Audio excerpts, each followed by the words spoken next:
Se va a proceder al nombramiento del doctor honoris causa. El señor secretario general leerá el acta de nombramiento como doctor honoris causa del doctor Jean-Pierre Sauvage. El Consell de Govern de la Universitat Politècnica de València, en la sessió del dia 19 de juliol de 2018, presidit pel senyor rector magnífic, doctor Francisco José Mora Mas, a proposta del Departament de Química i amb l'adhesió de l'Escola Tècnica Superior d'Enginyeria Agronòmica i del Medi Natural, l'Escola Tècnica Superior d'Enginyers Industrials, l'Escola Tècnica Superior d'Enginyeria Informàtica, l'Escola Politècnica Superior d'Alcoi, l'Escola Politècnica Superior de Gandia, l'Escola Tècnica Superior d'Enginyeria del Disseny, l'Escola Tècnica Superior d'Enginyeria d'Edificació, els departaments de Biotecnologia, Composició Arquitectònica, Escultura, Estadística i Investigació Operativa Aplicades i Qualitat, Física Aplicada, Enginyeria Electrònica, Enginyeria Mecànica i de Materials, Enginyeria Química i Nuclear, Enginyeria Tèxtil i Paperera, Màquines i Motors Tèrmics, Matemàtica Aplicada, Comunicació Audiovisual, Documentació i Història de l'Art, Termodinàmica Aplicada, Ecosistemes Agroforestals, els instituts de Institut Universitari d'Automàtica i Informàtica Industrial, Institut Universitari d'Investigació CMT Motors Tèrmics, Institut Universitari Mixt de Tecnologia Química, Institut Interuniversitari d'Investigació de Reconeixement Molecular i Desenvolupament Tecnològic, Institut Universitari d'Enginyeria d'Aliments per al Desenvolupament, Centre de Biomaterials i Enginyeria Tissular, Centre d'Investigació en Gestió d'Enginyeria de Producció, Centre d'Investigació Pattern Recognition and Human Language Technologies, així com la Reial Societat Espanyola de Química, va adoptar per unanimitat l'acord de nomenar doctor honoris causa per la Universitat Politècnica de València el doctor Jean-Pierre Sauvage, del que jo, Josep Antoni Claver, com a secretari general, amb el vistiplau del senyor rector magnífic, en done fe. València, 12 de març de 2019.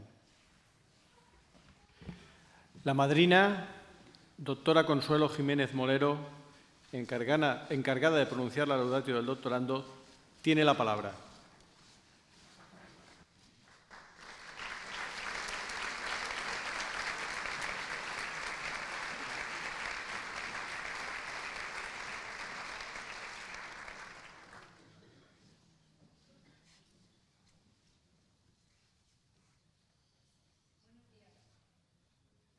Buenos días.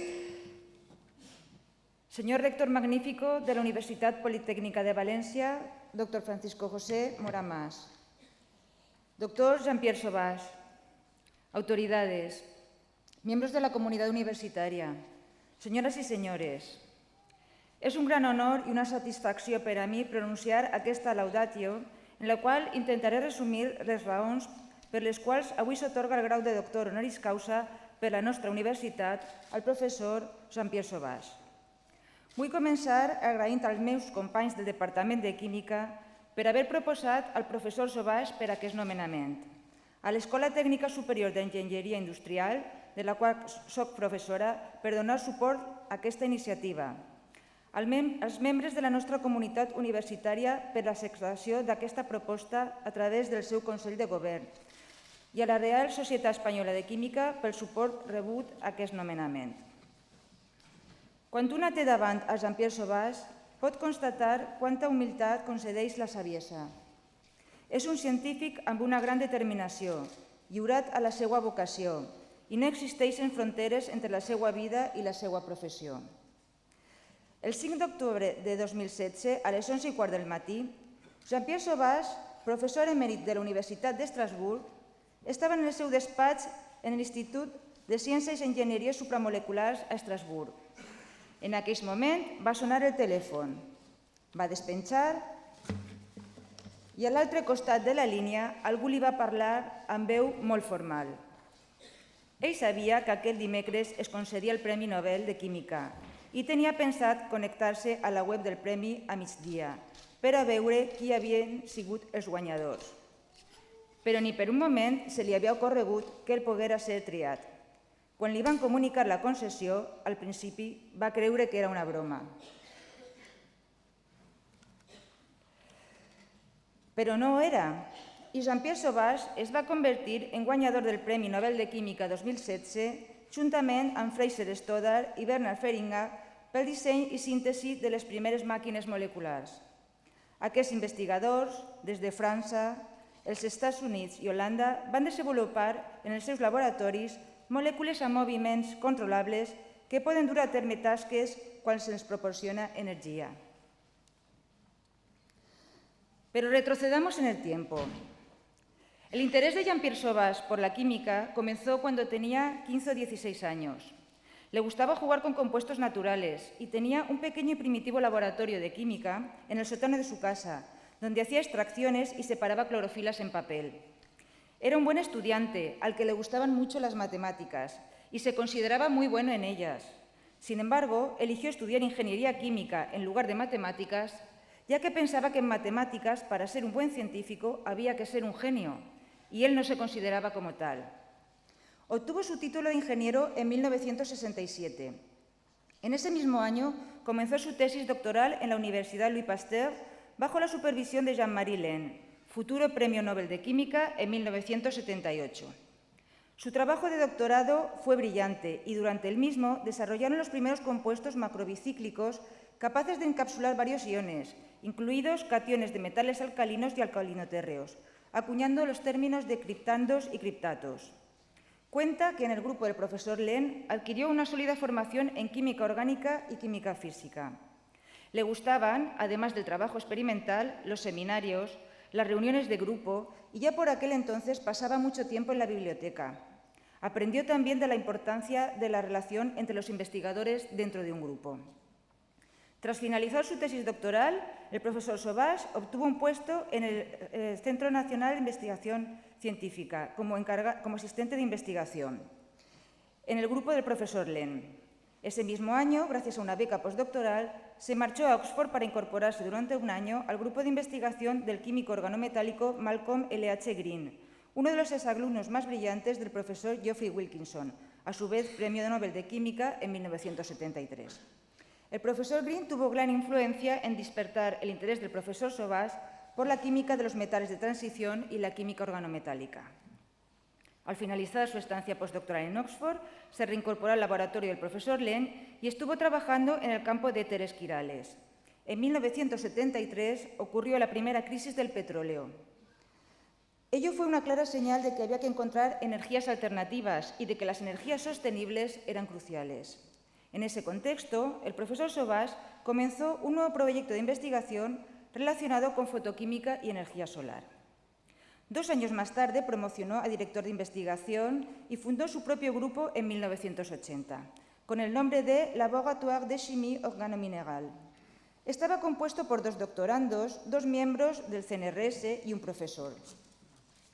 Aquel joven y entusiasta equipo de investigación se embarcó en paralelo en proyectos de investigación en áreas relativamente diferentes, como la reducción electroquímica de dióxido de carbono, la catálisis homogénea, la fotoquímica inorgánica en relación con la conversión de energía solar en energía química, etc.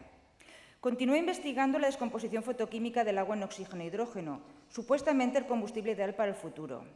Existían ya varios enfoques a ese problema empleando complejos de rutenio. En este contexto, un proyecto aparentemente interesante era reemplazar la utilización de rutenio por un metal de transición de la primera fila, y el candidato razonable les pareció el cobre. Así, iniciaron una colaboración con el profesor David Macmillan, un fotoquímico y fotofísico bien establecido en la Universidad de Purdue, que estaba de licencia sabática en Estrasburgo.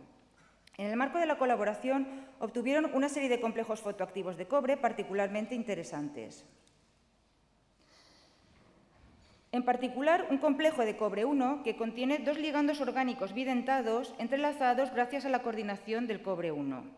Su estructura química se muestra en la figura y al profesor Sauvage le pareció que este podría ser el precursor ideal de un catenano. En la parte superior de la imagen, a la izquierda, pueden ver un ligando evidentado, esto es, que posee dos posiciones por las que es posible coordinarse un catión metálico. Por su parte, el catión cobre 1 forma complejos estables cuando está tetracoordinado. Por ello, en presencia de dos de estos ligandos bidentados, el cobre 1 forma el complejo estable que se observa a la derecha. En la parte inferior de la figura se muestra esto mismo de modo simplificado. Como se puede ver en esta figura, un catenano, a la izquierda, es una estructura formada por la interconexión de dos o más anillos o macrociclos formando eslabones. Por su parte, un rotaxano, a la derecha, es una arquitectura molecular que consiste en un anillo enroscado alrededor de un filamento. El número indica cuántas subunidades hay presentes, en este caso 2 en cada caso. Basándose en el complejo 1 descrito anteriormente, Sauvage y su grupo decidieron dar el gran salto desde la fotoquímica inorgánica a la síntesis de arquitecturas mecánicamente entrelazadas, comenzando con la obtención de un 2-catenano, en la figura arriba a la izquierda. Los catenanos habían suscitado el gran interés en la década de los 60, pero su obtención parecía extremadamente difícil y por ello los químicos orgánicos fueron gradualmente perdiendo interés por ellos. De modo que a principios de los 80 parecían ser moléculas prácticamente inaccesibles. Fíjense en que los catenanos, a diferencia de lo que ocurre en la mayoría de las moléculas, presentan la particularidad de que es imposible dibujarlos en un plano sin que exista cruzamiento, independientemente de la deformación a la que pueda ser sometida la molécula. La gran innovación del profesor Sauvage en este campo consistió en idear una nueva estrategia en la que se utilizaría el efecto plantilla alrededor del cobre 1, template effect.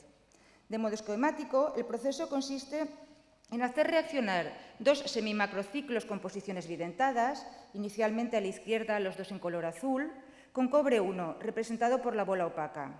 De este modo, el cobre 1 se coordinaría con los dos ligandos y serviría para mantener unidas las dos subestructuras, que ahora represento en azul y morado para visualizar que están entrelazadas. Posteriormente, se cerraría el ciclo con el fragmento que se representa en verde y se eliminaría el cobre 1. De este modo, consiguieron obtener su primer 2-catenano en cantidades respetables, unos 500 miligramos por lote. El trabajo fue publicado en el año 1983 en la revista Tetrahedron Letters, una publicación aceptable, pero no dentro de las consideradas de alto impacto.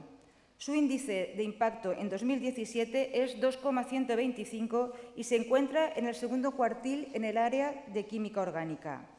En la actualidad, el artículo tiene cerca de 500 citas. No siempre los grandes hitos de la ciencia se publican en las revistas más reputadas o de alto índice de impacto, y este ha sido uno de los casos. Este fue el punto de partida de una nueva era en el grupo, en la que dedicaron la mayor parte de sus investigaciones a los compuestos de anillos entrelazados y moléculas anudadas. Ello supuso un renacimiento de las moléculas que habían fascinado a los químicos durante décadas, pero que hasta ese momento eran más objetos de discusión o curiosidades de laboratorio que especies químicas reales. Así, tras obtener el 2-catenano, que se muestra arriba a la izquierda, utilizaron nuevamente el ya descrito efecto plantilla proporcionado por cobre 1 y describieron en 1986 un nuevo método para la preparación de 3 catenanos, arriba a la derecha. También obtuvieron el primer nudo molecular, el nudo de trébol, en 1989, en la figura bajo a la izquierda. Este último objeto es fascinante desde el punto de vista topológico, ya que es el nudo no trivial más simple, cuya preparación representa un vínculo entre topología, arte y biología. Crear combinando disciplinas, como nos gusta en la UPV. Años más tarde, en 1994, fueron capaces de obtener nuevamente, mediante esta estrategia, el primer 2-catenano doblemente entrelazado, representado abajo a la derecha. Puede que esta imagen les transmita la falsa idea de que se trata de moléculas sencillas, desde el punto de vista del diseño y de síntesis, pero créanme que nada más lejos de la realidad. Les muestro ahora una imagen de las estructuras químicas de las mismas para que se hagan una idea de la complejidad que llega a tener su obtención. Arriba a la izquierda el 2-catenano, a la derecha el 3-catenano y abajo a la izquierda el nudo de trébol, abajo a la derecha el catenano doblemente entrelazado. Desde que en 1983 se obtuvieron el primer catenano hasta la actualidad, el concepto se ha generalizado y se ha utilizado para crear una amplia familia de moléculas topológica y químicamente fascinantes, incluidos oligómeros basados en catenanos y sistemas de múltiples anillos entrelazados. En la actualidad, los catenanos se pueden obtener mediante procedimientos optimizados y casi de modo cuantitativo. Pasemos ahora a otra gran línea de trabajo del grupo. Un campo de investigación de gran interés en la década de los 90 fue el dedicado a desencadenar el movimiento a nivel molecular de modo controlado y reversible. Este área de investigación se denomina máquinas y motores moleculares. Las estructuras de los catenanos y los rotaxanos parecían ser ideales para la fabricación de máquinas moleculares. Como se muestra en la figura, en los catenanos se puede producir el movimiento relativo de los anillos, arriba a la izquierda. Y en los rotaxanos se puede inducir un movimiento de giro del anillo, abajo a la izquierda, o bien de desplazamiento del mismo a lo largo del eje. Por ello, partiendo de las moléculas de anillos entrelazadas que tan exitosamente habían obtenido, el grupo de Sauvage se adentró en este área. El primer sistema creado por el grupo data de 1994. En él, un anillo, el de la izquierda, contiene una posición bidentada y otra tridentada, mientras que el otro anillo, el de la derecha, contiene una única posición bidentada. Están unidos de modo tetracoordinado gracias a un catión metálico, en este caso cobre 1, representado por la bola opaca. Bajo la acción de un estímulo externo, que puede ser una corriente eléctrica, un agente químico oxidante o reductor, o incluso la luz, se puede producir la oxidación del cobre 2, bola blanca, que es más estable de modo pentacoordinado. Ello induce que un anillo gire dentro del otro para alcanzar la configuración de máxima estabilidad, que se muestra a la derecha. Se puede realizar el proceso inverso y partir de la situación de la derecha, cobre 2 pentacoordinado, para ir hacia la izquierda, cobre 1 tetracoordinado. El proceso se puede realizar de modo controlado tantas veces como se quiera. Este catenano fue bautizado como swinging catenin o catenano oscilante. En 1997, haciendo uso de este mismo principio, lograron inducir el movimiento de giro de un anillo conteniendo un sitio bidentado y otro tridentado alrededor de un filamento que contiene un sitio bidentado, el motor rotatorio, abajo a la izquierda. Y en 1998 lo extienden al movimiento de un anillo con una posición bidentada a lo largo de un filamento que contiene un sitio bidentado y otro tridentado. Como anteriormente ocurre con los sistemas topológicos, las estructuras químicas de estas máquinas moleculares no son evidentes y su obtención tiene cierto grado de complejidad. Respecto a los sistemas mostrados anteriormente, en esta ocasión, ligandos bidentados y tridentados son necesarios en la misma subunidad para inducir el movimiento. Recientemente se han realizado mejoras de los sistemas anteriores que ofrecen nuevas máquinas capaces de moverse en milisegundos o incluso menos, después de que se haya enviado una señal electroquímica a la molécula. El grupo también ha propuesto una nueva familia de sistemas dinámicos que incorpora complejos octaédricos de rutenio al rotaxano o catenano. Estos nuevos compuestos se comportan como máquinas moleculares impulsadas por luz. Otra contribución en el año 2000 del grupo es la de un dímero de un rotaxano cuyo comportamiento recuerda a los músculos naturales.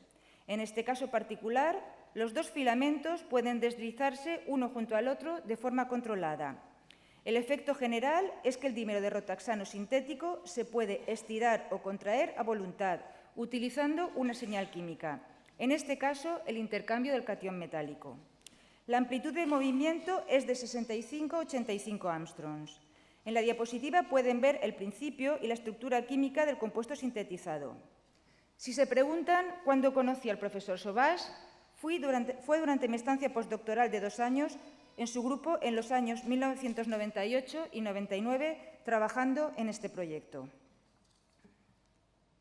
Más recientemente, en el periodo 2008-2010, sintetizaron una prensa molecular capaz de comprimir moléculas entre 2 placas, así como una molécula con forma de 8 en la que también se puede inducir movimiento. Además de la topología química y las máquinas moleculares, el grupo ha estado activo en otros campos relativamente remotos. El área de investigación alternativa principal ha sido la fotosíntesis artificial, con un énfasis especial en la separación de carga fotoinducida, uno de los procesos claves de la fotosíntesis natural o artificial. Desde un punto de vista puramente científico, el campo de las máquinas moleculares es particularmente desafiante y motivador. La elaboración de sistemas moleculares dinámicos, controlados, que poseen determinadas funciones químicas, biológicas o físicas, está aún en sus inicios y continuará experimentando un rápido desarrollo durante las próximas décadas.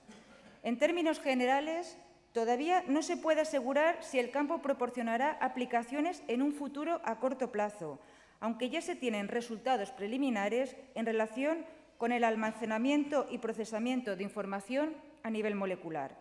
Otras posibles aplicaciones son como nanomáquinas para aplicaciones médicas, como válvulas, como dispositivos moleculares capaces de clasificar moléculas o como portadores moleculares activos para el transporte selectivo de moléculas a través de una membrana.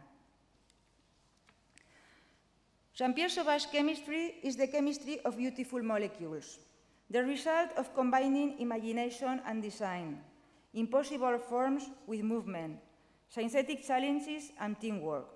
Jean-Pierre converts the molecules in dynamic systems able to move at will. Thanks a lot for that.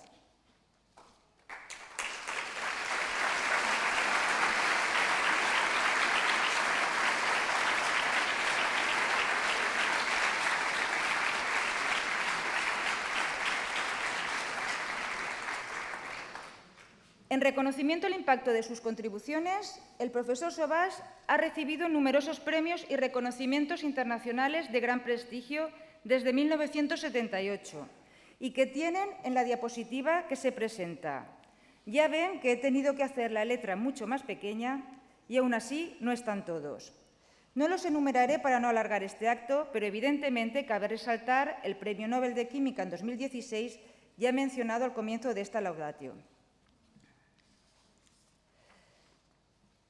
Jean-Pierre Sauvage cuenta con más de 500 publicaciones entre 1969 y diciembre de 2017. Ha impartido más de 600 conferencias y seminarios en reuniones internacionales o francesas, en universidades y en centros de investigación industriales o gubernamentales. Según la Easy Web of Knowledge, es un químico altamente citado, con cerca de 36.000 citas y un número de citas promedio superior a 70 por publicación. Su índice H en la actualidad es de 94. No cabe duda que el trabajo del profesor Sauvage ha tenido impacto en decenas de grupos en todo el mundo que en la actualidad trabajan en este campo. A estos galardones y reconocimientos se añade ahora el doctorado honoris causa que le va a otorgar la Universitat Politécnica de Valencia, la sexta distinción de esta clase que recibe. Antes de terminar, quisiera resaltar algunas opiniones del profesor Sauvage que comparto con él sobre el momento actual. En este mundo actual de la inmediatez y en el que la investigación aplicada se antepone en muchas ocasiones a la básica, el profesor Sauvage defiende que la ciencia fundamental está en el origen de todas las tecnologías y cree que es necesario mantener investigación básica por su valor intrínseco, aunque no tenga aplicaciones prácticas directas, inmediatas, y que es necesario garantizar que aquellos proyectos que sean novedosos, creativos y excelentes obtengan financiación, aunque no sepamos predecir para qué servirán. Opina que en nuestro entorno la química está en todas partes y cree que no se puede hacer buena ciencia si uno no se divierte. Recién doctorados, me dirijo ahora especialmente a vosotros. A los investigadores jóvenes, el profesor Sauvage les recomienda que sean intrépidos, que si llegan a un punto en que se preguntan ¿debo arriesgarme a hacer algo diferente de lo que sé hacer o debo quedarme en mi zona de confort? La respuesta sea que deben ser aventureros y arriesgar. Sabe que no es fácil, ya que afortunadamente para la ciencia, en un momento decisivo de su carrera, dejó atrás lo que sabía hacer y se adentró en un territorio desconocido. Permítanme ahora dedicarle unas palabras en francés, la lengua que hemos mantenido siempre en nuestra comunicación no científica. Je m'en voudrais de ne pas mentionner que Jean-Pierre Sauvage est un homme simple, profondément humain et qui croit aux personnes. Je suis certain que l'une des clés du succès de son laboratoire, en plus des idées et du travail constant, était l'excellent environnement dans lequel les chercheurs, thésards, postdocs, permanents, techniciens et administratifs travaillaient. Ami inconditionnel de ses amis, tout comme il l'a été de ma bien-aimée Christiane Dietrich-Buchecker, qui malheureusement nous a quittés en 2008 et qui sans doute a joué un rôle décisif dans le succès du groupe. Jean-Pierre Sauvage es un hombre de familia y por ello piezas claves de su felicidad son su esposa Carmen, su hijo Julián y su mujer Diana y sus pequeños nietos Gael y Adrián, a quienes les gustaría ver con más frecuencia, ya que en la actualidad viven en Estados Unidos. El profesor Sauvage dice que ganar el Nobel es como tener un trabajo nuevo. Dice que ahora es embajador de la ciencia, pero yo sé que no es así. No es un trabajo nuevo para él. Él siempre ha sido un embajador de la ciencia, solo que ahora lo és a tiempo completo. Desitge concloure agraint a tots vostès la seva presència en aquest acte i especialment a qui serà nou membre del nostre claustre doctoral. Així doncs, tinguts en compte i exposat tots aquests fets, digníssimes autoritats i claustrals, sol·licite amb tota consideració i encaridament prec que s'atorgui i conferisca al doctor Jean-Pierre Sauvage el suprem grau de doctor honoris causa per la Universitat Politècnica de València. Moltes gràcies.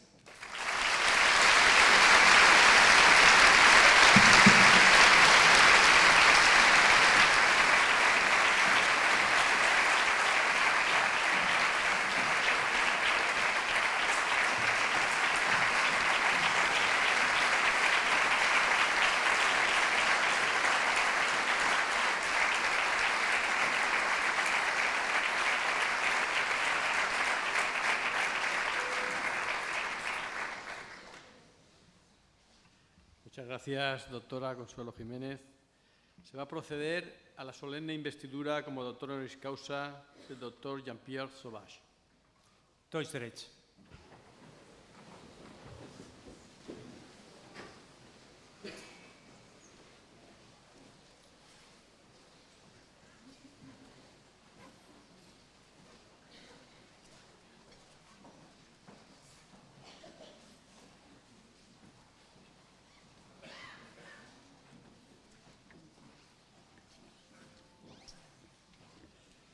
Por el Consejo de Gobierno de la Universidad Politécnica de Valencia, a propuesta del Departamento de Química, con la adhesión de los centros, departamentos, institutos e instituciones incluidas en el acta del Consejo, y en testimonio del reconocimiento de vuestros relevantes méritos, habéis sido nombrado doctor honoris causa. En virtud de la autoridad que me está conferida, os entrego dicho título y os impongo como símbolo el birrete laureado, distintivo del Alto Magisterio Español.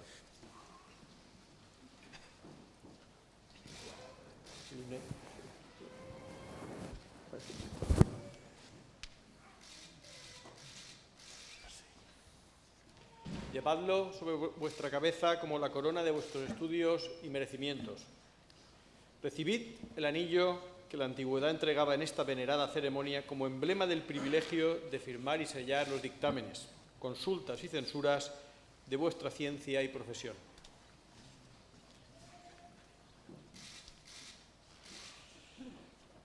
Así como los guantes blancos, símbolos de la pureza que deben conservar vuestras manos. Uno y otros signos también de la distinción de vuestra categoría. Porque os habéis incorporado a este claustro, recibid ahora en su nombre, doctor Jean-Pierre Sauvage, el abrazo de fraternidad de los que se honran y congratulan de ser vuestros hermanos y compañeros.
Podeu seure.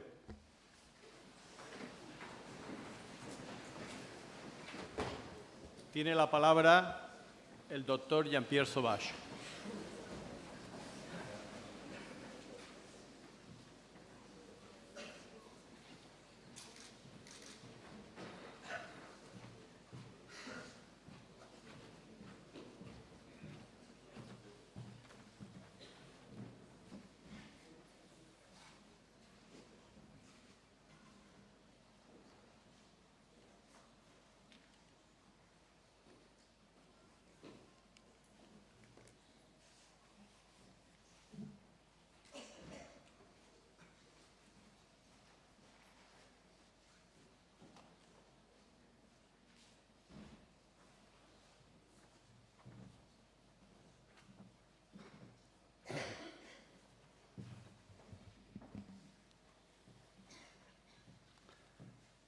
So I'm very sorry, my Spanish is extremely poor, and so I will have to speak in English. So good morning, everybody, although good morning or good afternoon. Of course, I'm a bit moved after this very nice ceremony and the very kind words that all the people said. But nevertheless, I will try to talk about the science, which we have been doing in Strasbourg, hoping that you hear me everywhere in this beautiful room. I promise to be short, to really give a very short lecture. Well, first let me thank Mr. Rector, for whom I have a lot of respect, of course, and Cello, Professor Maria Consuelo Jimenez, for her very kind words. Well, I tried to follow in Spanish, it was a bit difficult, but I think I could pick up, a bit of it, of what she said. So I will talk about the very beginning of our work in the field of molecular machines, because this field has been awarded by the Nobel Committee, as you know, but it didn't start spontaneously. So there is always some past in any work, any type of discovery, and this is what I would like to talk about. So when we started our group, that was in 1980, as any young group, we were searching our way. So we were not sure what would be the most interesting to do. And so with just a very small number of people, we have explored various fields. And this is just to show you that we have been working in catalysis. So just look at the blue words. In catalysis, we have done electrocatalysis, trying to convert carbon dioxide to something more interesting, like organic molecules or formic acid. And so that was relatively successful. We have also been interested in solar energy, trying to convert light energy to electricity. We have been doing photochemistry and photophysics with an American friend, Professor Macmillan, as Professor Jimenez mentioned. And we have also been very much interested in photochemical reduction of water. And this brings me to the main field for which we had a lot of interest at the very beginning. So like many other groups, we were interested in some kind of dream reaction, which you can call a grand project because it is exceedingly ambitious, which is to split the water molecule to hydrogen and oxygen using solar energy. When I say that it's a dream reaction, it is really true. because if one day we can succeed doing that, we would be able to produce hydrogen, which is the ideal fuel. If you burn hydrogen, you make water. You don't make CO2. And so the global warming problem, which we have to face more and more seriously, would be kind of sorted out. Many people have been working on this project for many years, and I just show you a few, let's say, a very important publication, which was kind of the beginning of this research on converting light energy or solar energy to chemical energy. And so there were some very exciting reports in the literature. Even in 1956, and in 1966, the people were very much interested in trying to split the water molecule to dihydrogen and dioxygen. To some extent, it worked a little bit, although it was difficult to reproduce. And the conversion yield from light energy to chemical energy was very, very low, but it was the beginning. So it's a very old field, more than 60 years old. In the 70s, I think there was a big boom because we experienced the first energy crisis, oil crisis, in 73, 74. And so I think the most important people, the leaders of many countries understood that oil was limited. Oil was, of course, a very practical source of energy, but oil would not infinitely be available. And so there were funds given to research in the field of solar energy. And that was a very prosperous moment for the people interested in solar energy conversion to chemical energy, and in particular to solar energy conversion to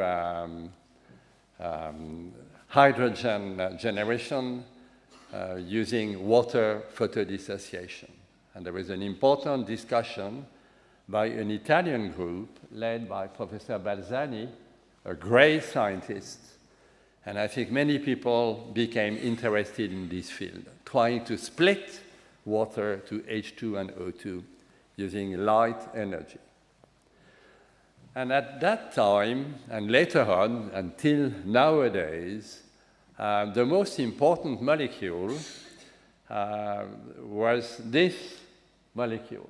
It's called a complex because it contains a metal atom and organic molecules. So there are 3 organic molecules connected to a ruthenium center. The metal is ruthenium, and ruthenium, it's a noble metal, very similar to platinum or gold or rhodium, a very noble metal. At the same time, extremely expensive and very rare.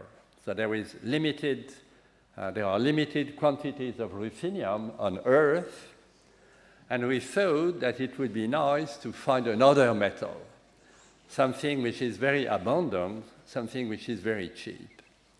And thus, we embarked in a project trying to use copper-containing molecules to split the water molecule. And that was exactly at that moment that David Macmillan, the photochemist or photophysicist, visited Strasbourg and spent a year in Strasbourg on sabbatical leave. So this is the tradition in the US, every 7 years to go somewhere else to open up your mind in a way. And Dave McMillan was a pioneer because he had already shown that there were copper-containing molecules, so copper 1+ containing molecules, which are luminescent. So if you shine light on the molecule, it will emit light. And if it can emit light, it is very promising in terms of converting light energy to chemical energy.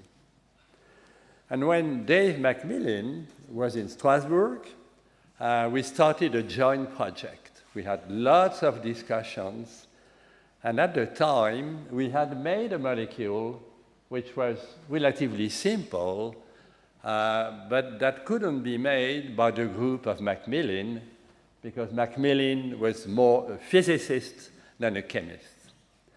And so we started a project, a joint project, and we made a compound of this type. So this has already been more or less described by cello, by Professor Jimenez. You take two crescent-shaped molecules. You had copper 1+, it's an ion, and you generate such a species by gathering two such molecules around copper 1+. And this molecule turned out to be very interesting in terms of photochemistry and photophysics. And so we even did photochemical reduction of water to hydrogen with it. And it has interesting photochemical properties, which we have no time to discuss. But this is just to tell you that it was a very successful project from a photochemical and photophysics viewpoints. Now, looking back again at this molecule, there was something important.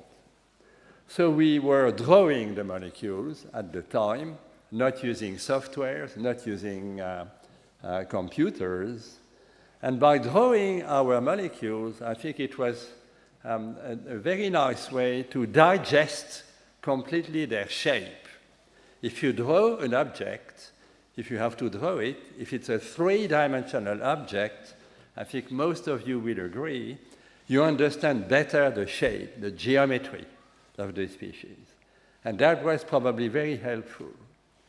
And so we realized at some stage that if you connect this point to that point, you make a ring in a horizontal plane. If you connect this point to this other point, very, let's say, separately, you make a ring which will be embedded in a vertical plane, and these two rings will be interlocking rings. And so we had some kind of trick, a nice strategy for making catenanes, and catenanes were basically unknown at the time. And so this is also some kind of a message for the younger people here. If you think you have a good idea when you do your research, but if this idea forces you to jump in a new field, in another field, you should consider this possibility. Instead of always working in the same field, in a very safe way, feeling very comfortable because you know everything of the field, you may take a chance and just jump to another field and try to find something perhaps very novel. And that was more or less the case here for us. Thanks to Christian Dietrich Büchecker, who was a great organic chemist, who was able to make very complicated molecules. When we started together trying to make a catenane, she was amazingly efficient. And after maybe 1 year or even less, she succeeded, and we published our first publication together on the synthesis of a catenane. Well, incidentally, we published in French, so that was kind of a political decision. also to just to remind let's say, the English-speaking people, I mean, mostly Americans and Anglo-Saxons, that there are other languages than English. And there are many, many languages which perhaps could be used from time to time, at least, not always, to communicate. And so the principle is quite simple. We start from a molecule which is described here very precisely, and we will mix it with copper. So let's mix it with copper. Two such molecules will bind to copper, and you generate a new species, which I can represent with my hands. We just do this. Very, very simple. And now we can make a ring on one side, another ring on the other side, and we have a catenane. Very simple. And it's a strategy which nobody thought of or nobody explored before our work, and it was very successful. And there was another strategy which we also used extensively, which is to start from a ring here, to mix the ring with copper, and then to add another organic fragment which will be threaded, so copper and the other organic fragment, and finally we cyclize. And so that was equally efficient. So we had two strategies which have been used extensively, really extensively, by our group. So this is just to show you the chemical drawing of the molecule containing copper. So here we have some kind of three-dimensional view of the molecule. It's very accurate, very precisely the structure of the molecule. And when we remove the copper, we obtain a completely new species, which is also shown here. Again, it's not science fiction, it's the real molecule. And so that was the beginning of the field of catenanes, rhotaxanes, and as we will see in a minute, of molecular machines. Why are catenanes and rhotaxanes so interesting in relation to molecular machines? And Professor Jimenez has already answered the question. If you take a rhotaxane, you can perhaps move the red ring here from the left to the right and go back to the left, and then you will have a linear motor. And here, if you can pirouette or if you can rotate the ring, and the same here, you are on your way to making rotary motors. So that was again the beginning of this field. I will stop talking science at this stage, but let me say that this work is highly collective.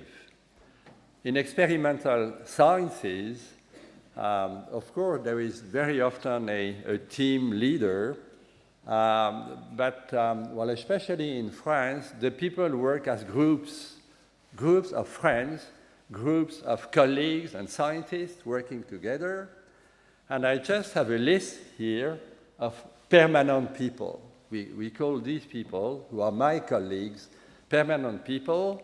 They can be CNRS researchers, professional researchers. They can be university professors.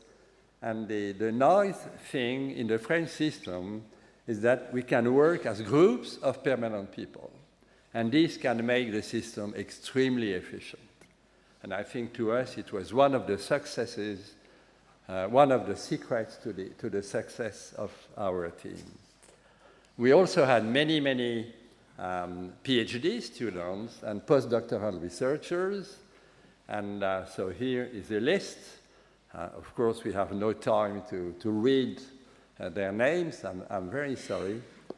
I should also say that some of the people were more oriented towards molecular machines. So this is in French. I do not apologize, actually. You know, it was on purpose. So it's also nice to see a bit of French, at least to me. Just a quick point, you know, we had really a Spanish connection, and it was a fantastic connection.